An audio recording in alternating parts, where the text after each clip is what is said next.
But I want to talk about Robert F. Kennedy Jr. today, like I did in my essay.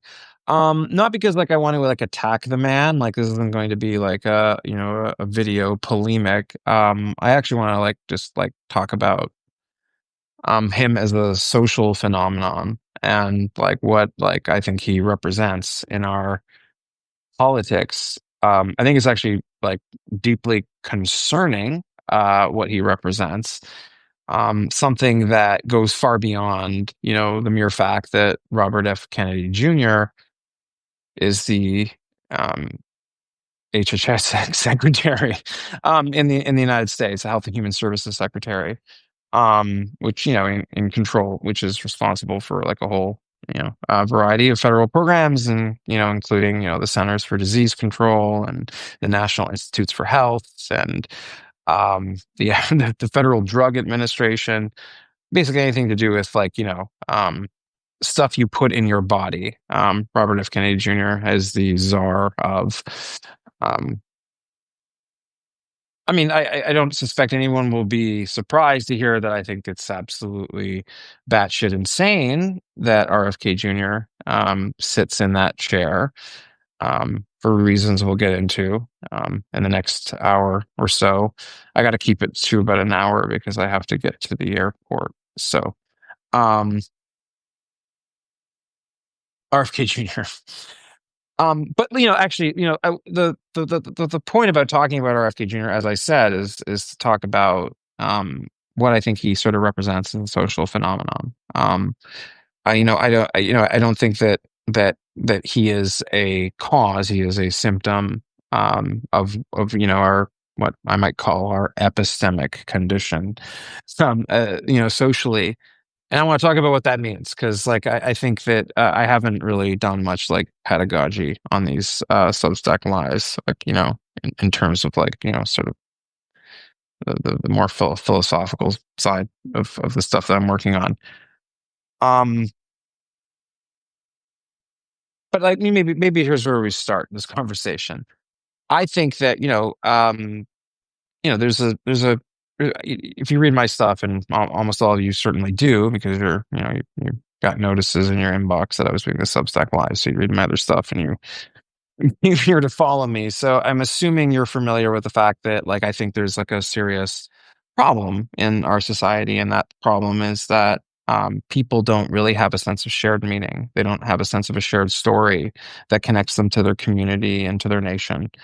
Um, and that and I think that is a serious ailment in our society that has not been tended to by the cultural establishment and the political establishment over the past several decades, to the point where we've entered this state that we're in today, which is sort of these fragmented coalitions of polities that have led us to this point where I think we're watching a slow motion coup unfold in Washington D.C. Um, and so I mean, and it's really important to look at it through this lens. One of the things that really concerns me, quite honestly, about the future is this sense that like we're going to just snap back to the America of like I don't know, like 2015 at some point, that the fever is going to break, because Trump and Musk and Vance are going to screw up so badly, the economy is going to crash, we're going to have a global trade war, it's going to be awful. And voters are going to realize that they should vote for Democrats in the midterms next year, and then for the Democratic candidate in 2028. And that might all happen, right? I mean, it's like it's a very plausible future. I mean, like given the way things are going. Um, but I think one could be mistaken for thinking that like what's destabilizing our democracy is are the people who currently have their hands on the knobs and levers of power. Our democracy has been destabilizing for some time, right? Um, I think quite honestly, I mean, it started. I mean, I think it started in earnest during the financial crisis. You know, we saw the emergence of birtherism, which Donald Trump is also responsible for, which was sort of, acted to, delegitimize the institution of the presidency in the eyes of like many Americans who came to believe that it was occupied by somebody who had no constitutional um, permission to occupy that office, despite having, won, a majority of the Americans' votes in 2008. Um, at the in the very beginning of that great financial crisis as well. If we remember, some people may forget that Obama won that election just basically weeks, into the financial crisis, which he then had to sort of oversee in the first term of his presidency, and sort of pick up the pieces from the rushed response of the George W. Bush administration. Um, but that was like a major inflection point in the world, right? It was sort of a point where I think a lot of Americans lost trust in institutions in like a really, really big way, for different reasons from like different on different sides of the aisle, right? I mean, I think a lot of people on both sides of the aisle agreed that there was a sense of there were these financial elites on Wall Street and, and Washington, D.C., regulators, credit rating agencies, that were filled with figures that they I think the public, large portion of the public felt like probably should have been in jail for some of the things that they did. And that didn't happen. And there was a sense that they were all bailed out with taxpayer money. And and this comes on the back of obviously the debacle that was the Iraq War. And this was like really fertile ground for like a lot of Americans to sort of lose faith, right? Um, in the institutions of the United States, both civil and public institutions. Um, and I think like, as we move forward here, right? I mean, obviously, like I'm a liberal. I say it all the time. I defend the sort of the liberal philosophical worldview. But I mean, it has to be said that like liberals did a pretty bad job, of defending liberal ideas and liberal institutions like over the past 20 years, um, for a whole modicum of reasons. And it's not, and I don't want to like overstate the case here and say that it's like liberals' fault that this happened. I mean, there's a lot of things that are going on. The rise of social media is probably the biggest factor when you actually just like do all of the math. I think the socio-political math and sort of try to ask yourself like what are the incentive structures in society that like led to this catastrophic breakdown and people's sort of understanding of like what truth even is. I mean, social media, right? I mean, it's Twitter, it's Facebook, um, this sort of algorithmically driven content consumption that rewards engagement, and sort of I guess addiction, in a sense, like like a content consumption addiction. I don't know if anyone's ever said that before. I just made it up right now. Um, but that's like the economic incentive structure, right, that is at the heart of this sort of the social media era that we're in. And everyone knows it's like bad. I mean, people in Silicon Valley know it's like bad, and like they can't get away from it. They're junkies. They're junkies on the for the algorithm. And now I think we've reached this moment where um you know that that it, that's how a majority of Americans like can like understand their world, is from the algorithm. I say the algorithm, I mean, like, just to be clear, like what I'm talking about when I say the algorithm, right? Not this shadowy conspiracy, but um I'm sort of euphemistically pointing at the code that's behind all of the deciding what to show you when you scroll right on your screen when you're scrolling through Facebook or Twitter or Instagram feeds, right? There's an algorithm that's making a decision. That's like thinking about like what you like and what you don't like, It's deciding which ads to show you based on that, like which kinds of posts to elevate to you from sort of the broader community based on your political views and like certain other like aspects and traits about you. It's not all bad, right? If the algorithm detects you're into sports, you get more information about sports. Um, and that's useful, right? It like saves you time. But like, when we get into the world of politics, right, where the game is about power, and gaining money and influence, the incentives inside the algorithm become a bit dangerous, right? Because um, there's like a reward, right, for convincing people of lies, and the reward is that if you can convince enough people of a lie, you can get those people to give you power. Um, and if you're an unsavory enough individual to do that, and we certainly know those people exist, they're in power now, as it would turn out. Yeah, we sort of find ourselves in this incredibly precarious situation where um, people's capacity to sort of connect with and understand what's true has deteriorated to such an extent that you know there's we're in this world where somebody like Robert F. Kennedy Jr. can become the HHS secretary, and it's most Americans are at least okay with that at some level, and we should talk about that. So let's talk about truth. um, I think like most people think that like truth is like synonymous with like the word fact, but and I think and I think that that's sort of like it's like fine, like whatever, like as a sort of like an intuitive way to think about it, sure. Like it's directionally correct. Facts are certainly very important to truth, right? Like in the architecture of truth, they matter. But facts aren't truth like in themselves, like right? Like truth is like bigger, right? Truth is a structural concept, right? It's not an empirical concept.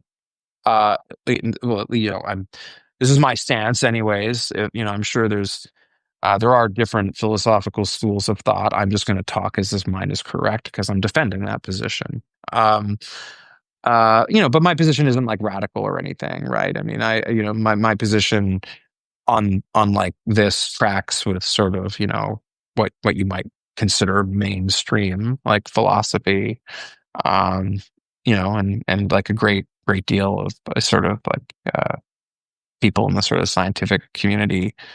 Um, I mean, things vary there, right? There's this sort of scientism type, philosophic, scientific realism stuff that maybe kind of does. I'll get this notion a little bit for me, and we can critique that in the future and talk about that. But my what I'm saying here is like pretty like pretty vanilla, right? Like like conception of like how to think about truth, right? From like the perspective of like like where sort of like intellectuals and academics are on the subject.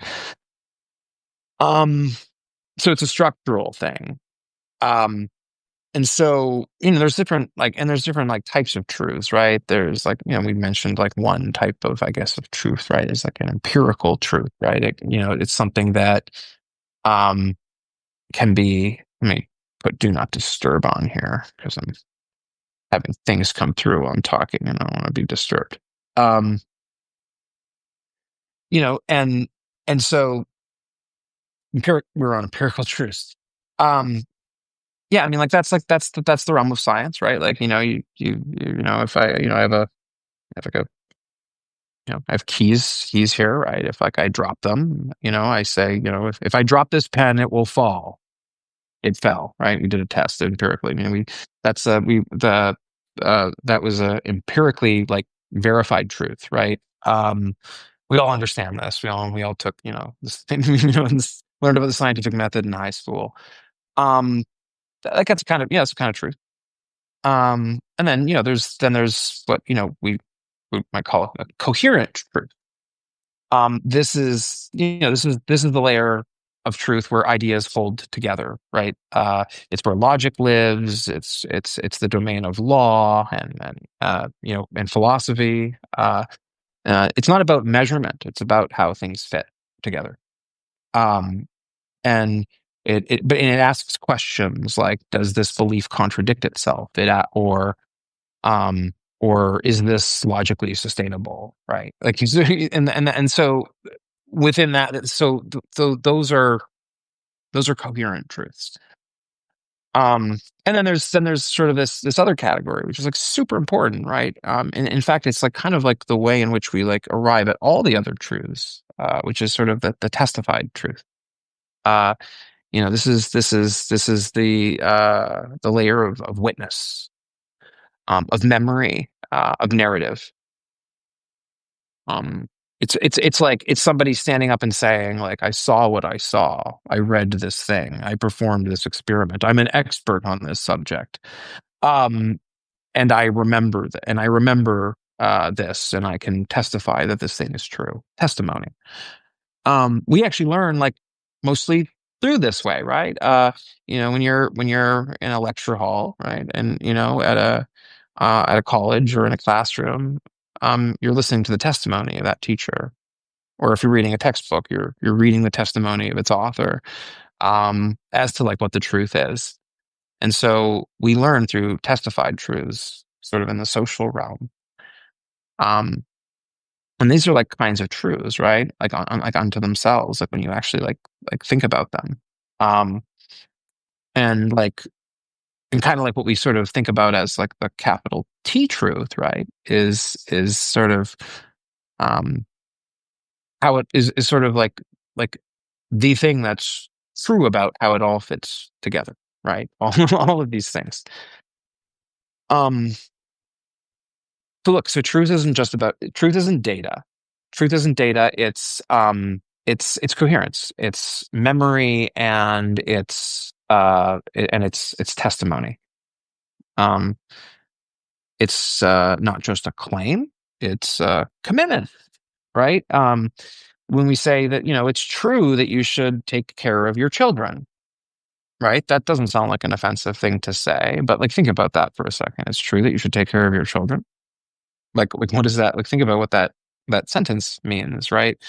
Um, it's, maybe might be a completely inoffensive truth to people, but it's not an empirical truth, right? Like is it? Like can like what would that mean? It would just the only thing that you would need to prove that it's empirically false is to find a parent who won't take care of their child.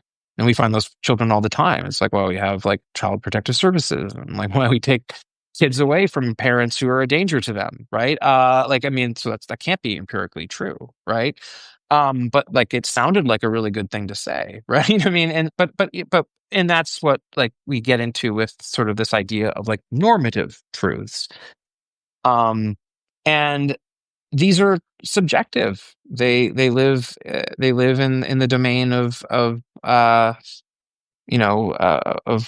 myth and culture, and so like we think of these things as truths too. But they're very curious things, actually, these normative truths. And they're actually, and actually, people are very confused about them. And actually, it leads to quite like interesting reasoning errors, about like what is real, actually. And we can talk about that too. Um,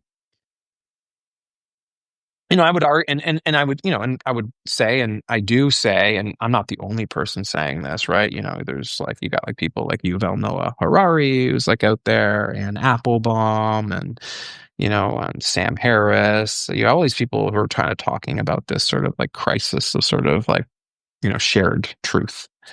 I'm not unique. I'm saying things that a lot of other people are saying, and there's a lot of people who know a lot more about what I'm saying than what I'm saying. As thoughtful as I may seem on the subject, there are people who are more experts on this than I am.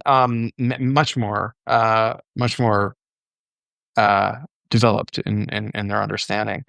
But generally speaking, right, like this is this. It is the sort of the breakdown of um our sort of capacity to share truths in this architecture, in this sort of like this broad architecture of truth. Um that has led to this moment. It's the vacuum that has been filled by power. If we want to just like sort of think about it, right, in those terms, we want to think about it in political terms, and in political economy terms. Um, and I think that that's a very like accurate way to like think about it, and it's a sobering way to think about it, and tells you something about like what must be done. Um, and that is why my passion right now is not about just like yelling every day at every crazy thing that happens.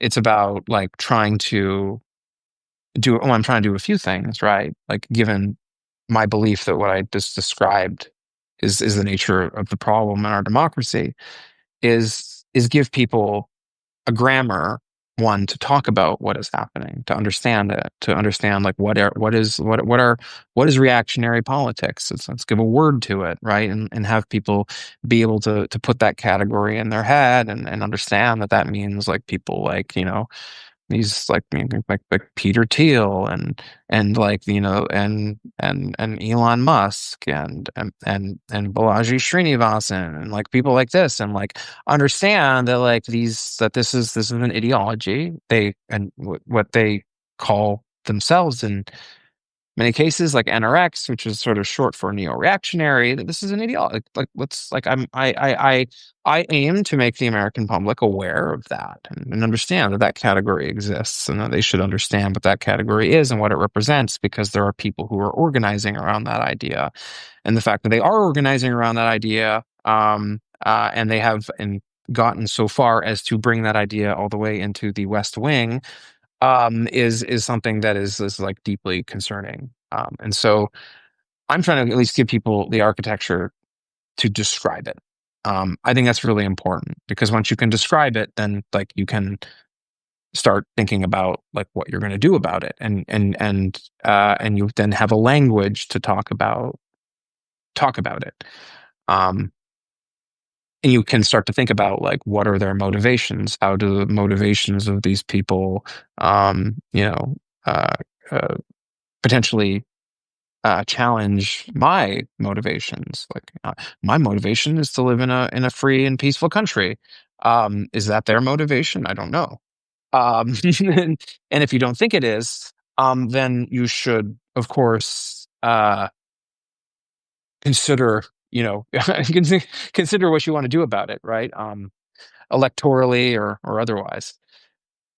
So that's like really important. The other part I'm trying to really focus on, which is I think at the heart of like why we find ourselves in this situation, is this crisis of meaning that everyone's talking about.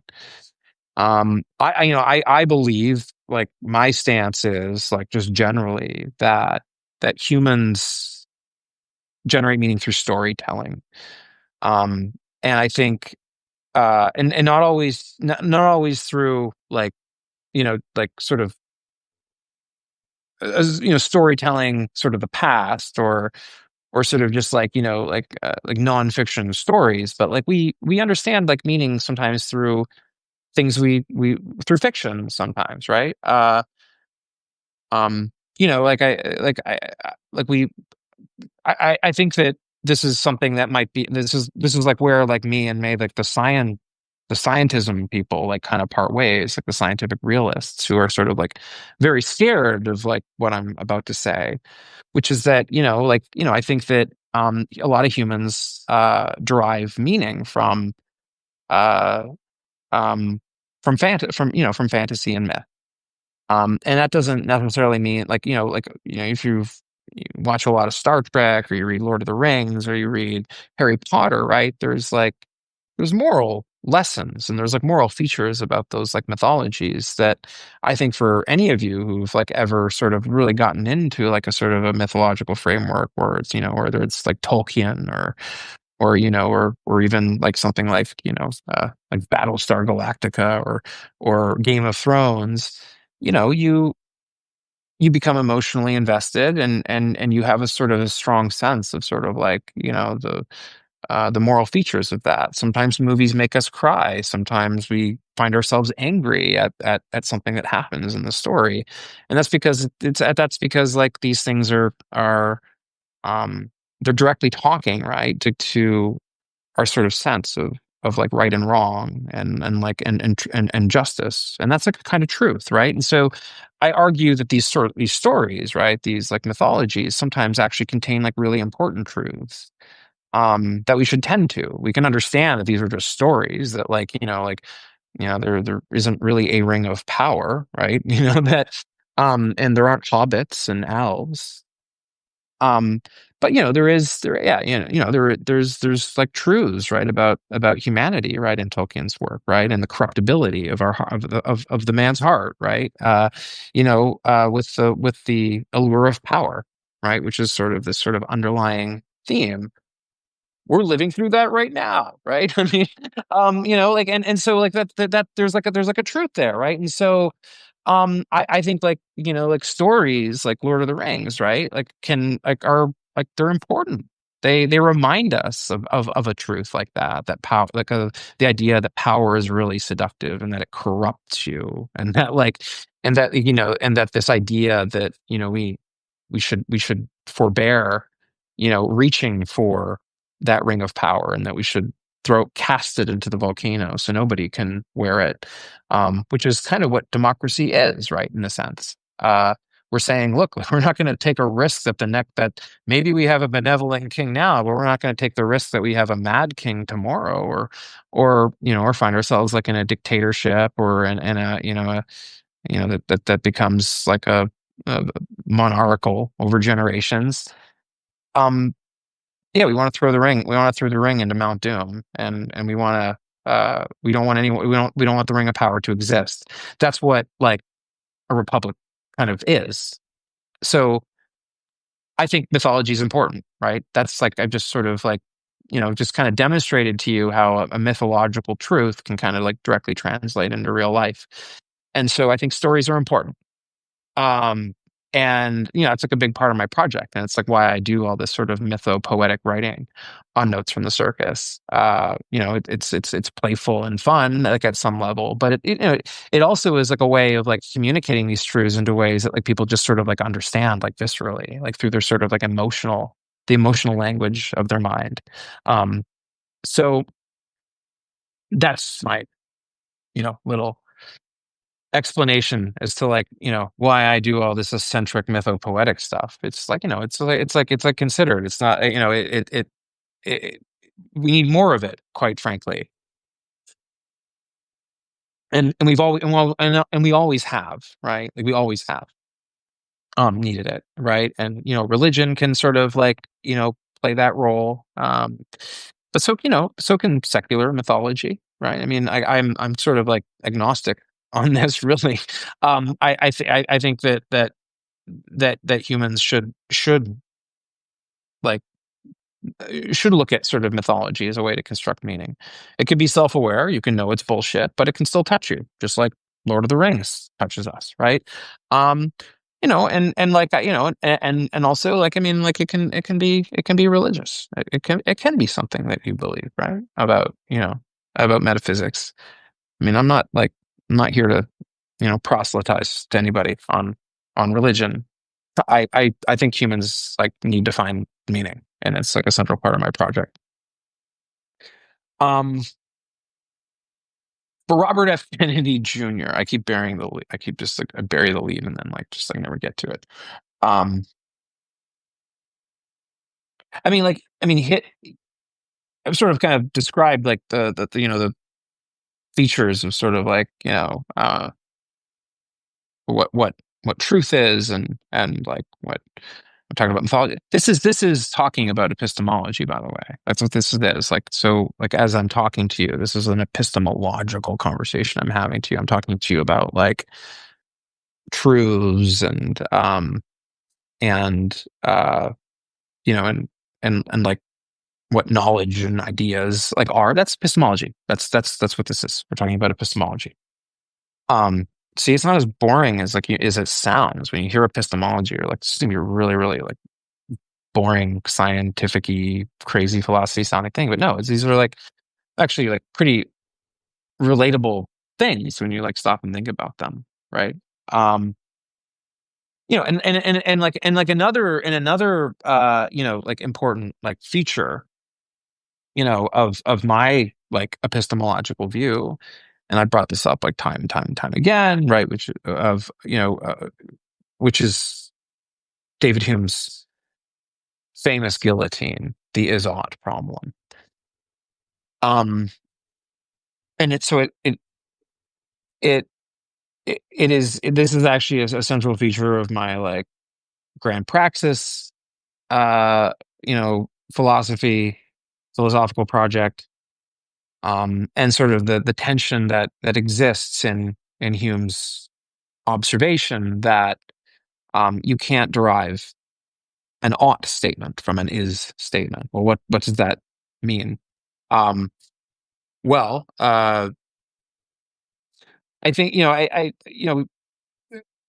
this is something that like I think that it doesn't like this doesn't come to a lot of people like very like intuitively actually. um some people intuitively think when you say that you can't get to an ought from an is, like that you can just start putting a sentence together, right, that has is somewhere in it and has ought somewhere further down the line. But that's like that's not what this means. It means that you can't prove that something ought to happen based on you know some observable reality about the world, basically. So for example, what another way of saying it is like just because something is a certain way doesn't mean it ought to be that way. Um, just because you know, I don't know, like just something crazy. What kind of like crazy thing? I mean, Pluto orbits the sun, right? It's out there. We think of it as like part of the you can debate whether it's called a dwarf planet or a planet, whatever. Um, but I mean, like if we like in the future, like develop the technology to knock Pluto out of its orbit, right? Is there like is there something like in nature that says that we ought not do that's like something like that we shouldn't do, like it's immoral in some way, that like despite the fact we did it, we really ought not have done it. This is like a normative thing. This is the domain of ethics and morality, the things that you should and should not do. um and Hume is basically saying that like there's really like nothing you can say, right, where um like, so for example, right, um just because like guns can guns are useful for self-defense, therefore you ought to own a gun.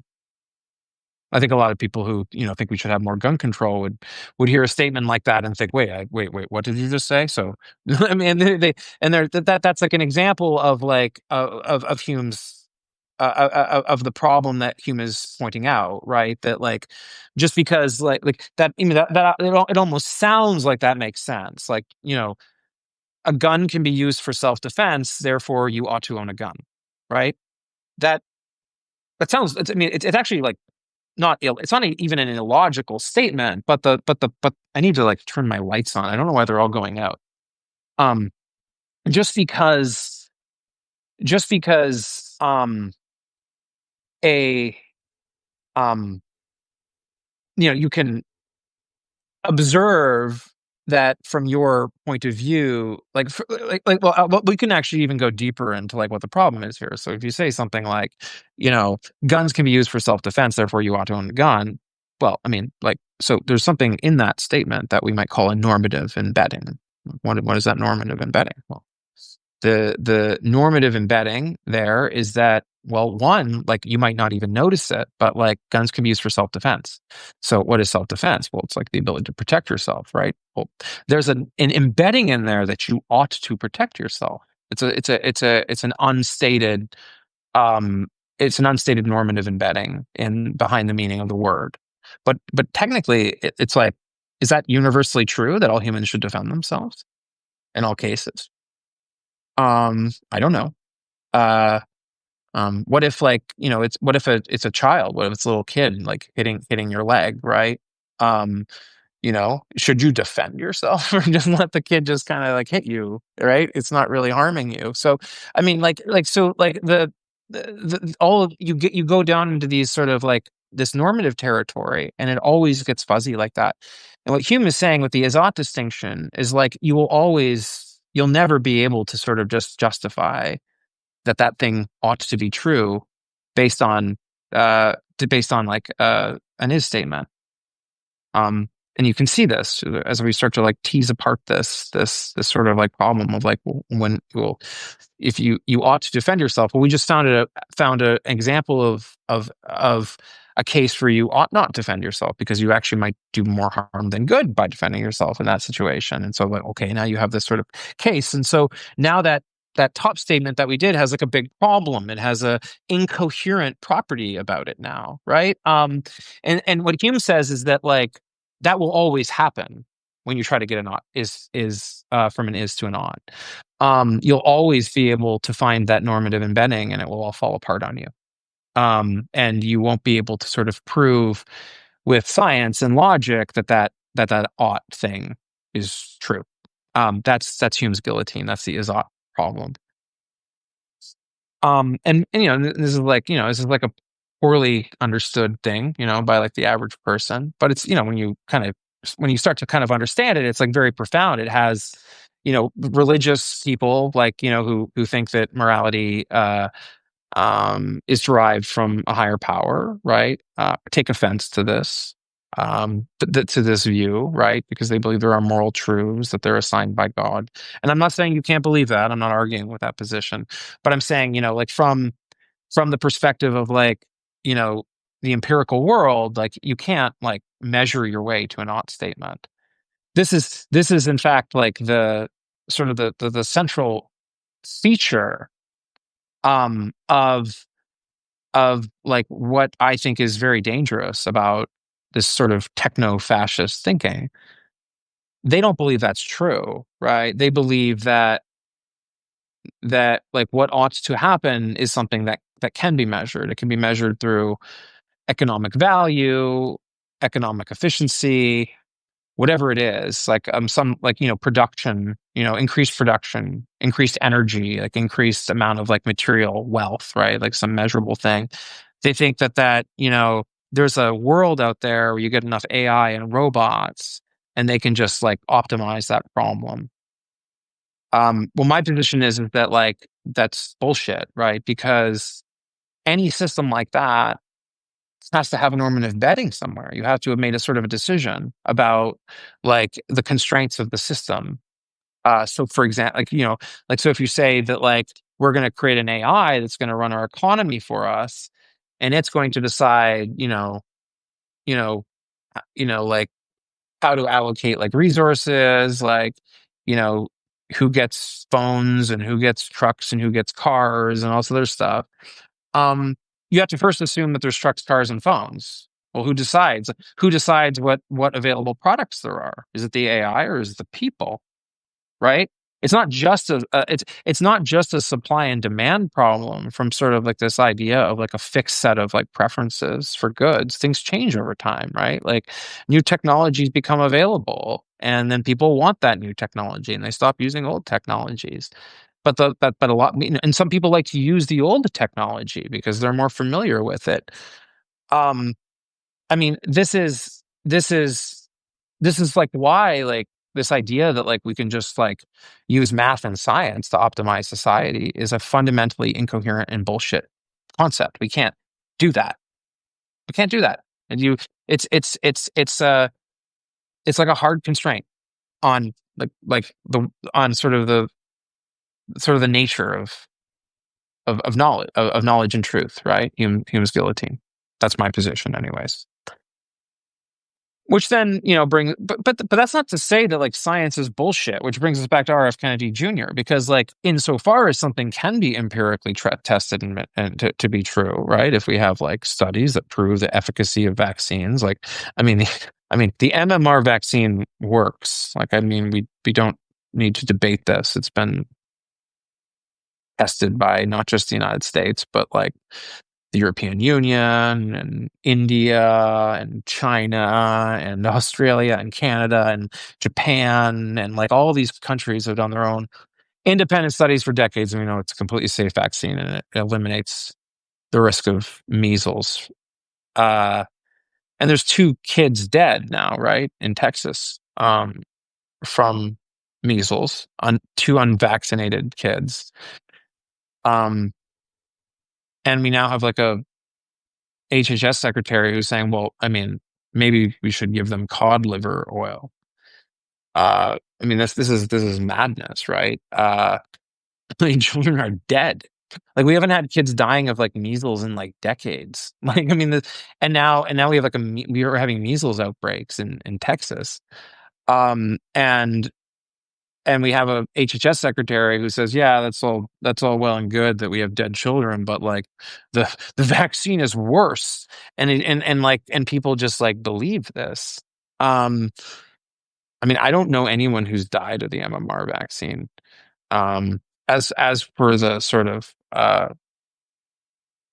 the belief that it's linked to autism and the instances of it.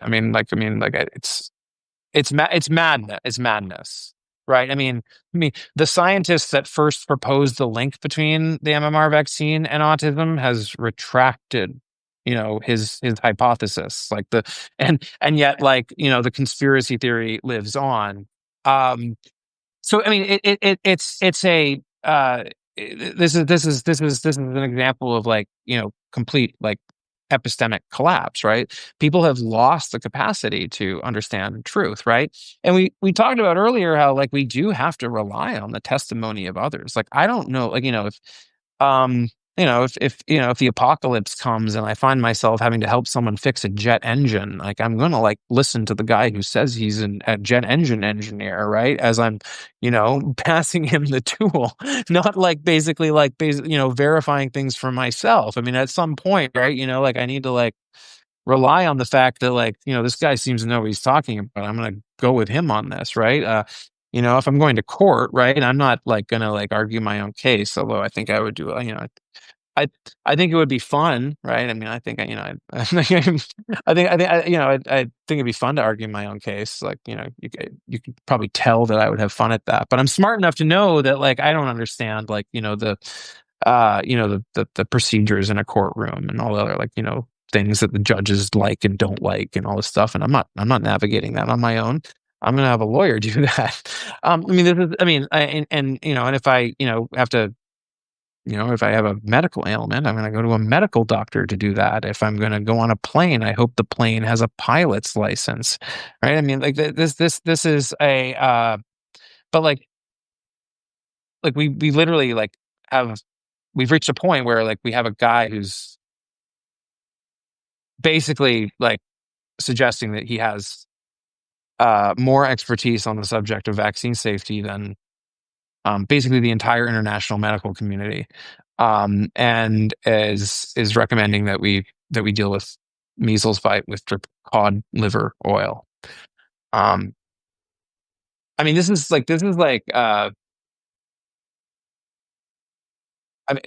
I mean, yeah, one thing I want to say about I talk about this in the piece I put out yesterday too, is that he does this thing, which is called gish, which it's been called gish galloping, which is this sort of idea, you overwhelm people with a whole bunch of with 1,000 plausible sounding claims.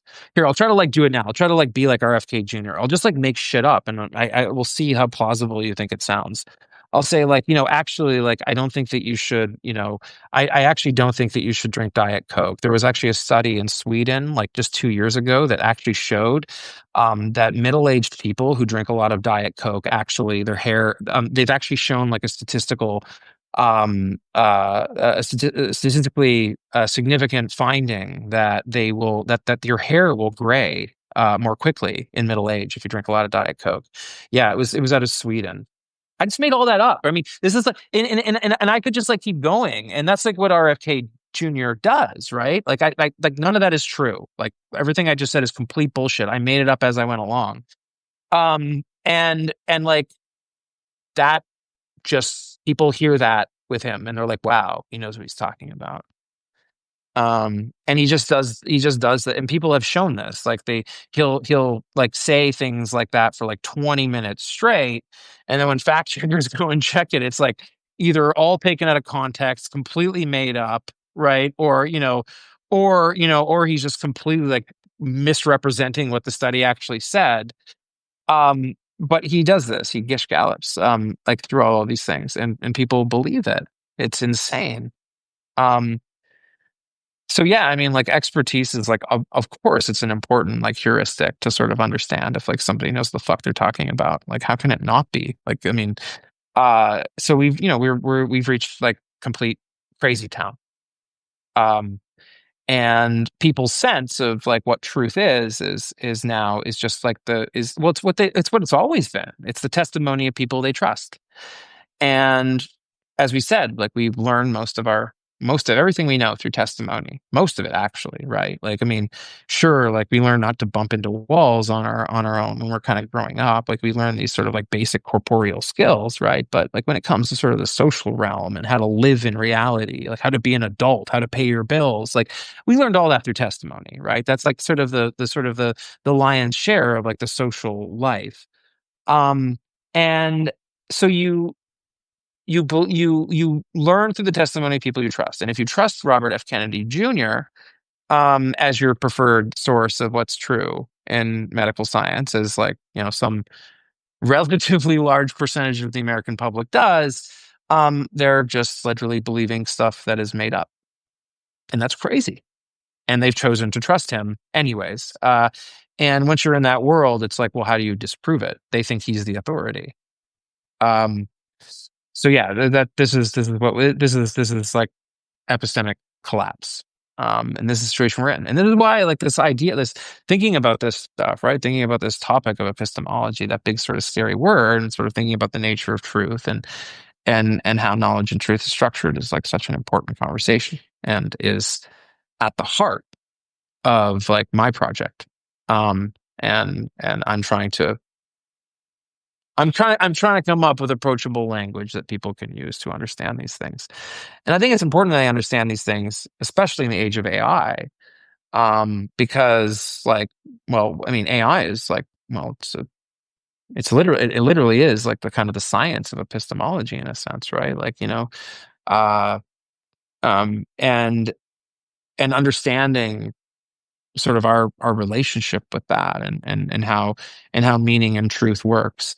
And we should talk a little about that. I have a lot of views on AI, but I am out of time today for this. So this was like a little bit more of a pedagogical Substack live, as opposed to me just like ranting about politics. This was actually what I thought if Kamala had won the election, I probably would have just been doing like this like full time. But I also think this is like really important. And we need to um we like we really do need to think about like how we're going to, through literally through education, not just educating people on the fact that like how the government works. We should do that, but I'm thinking about like fundamentally, like how are we educating our children? How are we thinking about like education in the 21st century, like digitally uh literate education? And I think having digitally literate education now does, I think, include sort of starting to think about how we teach some of these sort of concepts to, I think, kids at an even younger age, like in high school.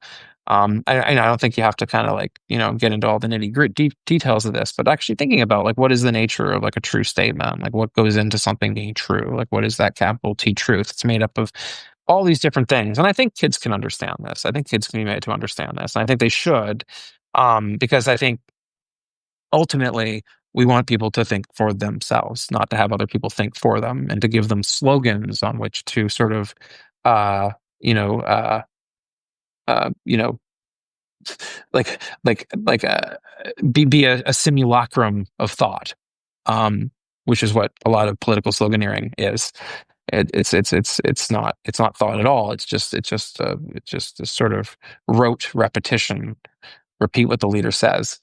And I think giving people these cognitive tools, which we recognize we've been doing a pretty bad job of that in our public education system, um, and we certainly have not adopted our pedagogy for the digital age. And I think this is a serious thing.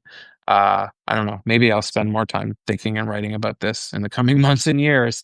But I think it's like super important. But anyways, um, thank you everybody for my like little Sunday night thing. I gotta go because I gotta get to the airport. But I'll see you guys soon. Thanks everybody. Bye bye.